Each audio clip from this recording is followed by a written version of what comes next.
पुन्हा एकदा महापुराच्या विळख्यात सापडणाऱ्या कोल्हापूरला एक मोठा दिलासा मिळाला आहे असं म्हणावं लागेल। कारण पंचगंगा नदीची पाणी पातळी रात्रभर स्थिर होती। काल रात्री 9 वाजल्यापासून पहाटे 5 वाजेपर्यंत पंचगंगा नदीची पाणी पातळी स्थिर होती आणि त्यानंतर आता हळूहळू ह्या पाण्याची पातळी जी आहे ती घटताना पाहायला मिळते।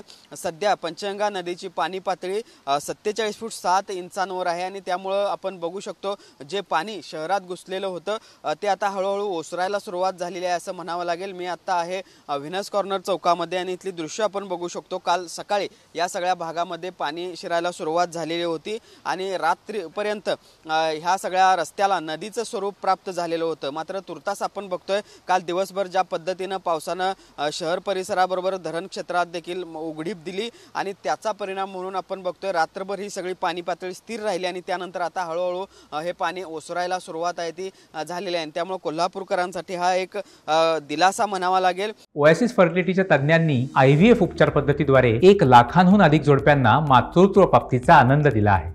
मोफत अपॉइंटमेंट बुक करण्यासाठी आजच संपर्क साधा। आज देखील अशाच पद्धतीने पाऊस उघडेल अशी अपेक्षा कोल्हापूरकरांना आहे। मात्र सकाळपासून पुन्हा एकदा पावसाच्या हलक्या सरींना सुरुवात झालेली आहे आणि त्यामुळे पुन्हा एकदा काहीशी धास्ती निर्माण झालेली आहे असं देखील म्हणता येईल। कारण जोपर्यंत पूर्णपणे पाऊस थांबणार नाही तोपर्यंत हे पाणी ओसरायला सुरुवात होणार नाही।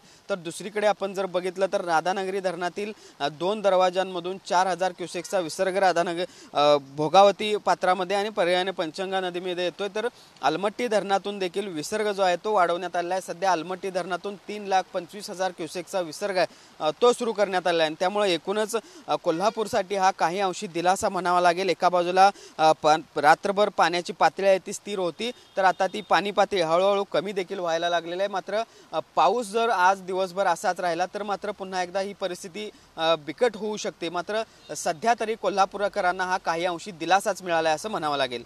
व्हिडिओ जर्नलिस्ट सुनील काटकरसह भूषण पाटील, TV9 मराठी, कोल्हापूर।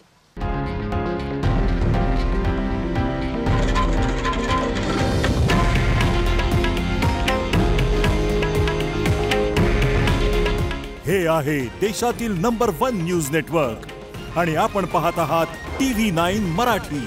काळजी तुमची, हित महाराष्ट्राचं।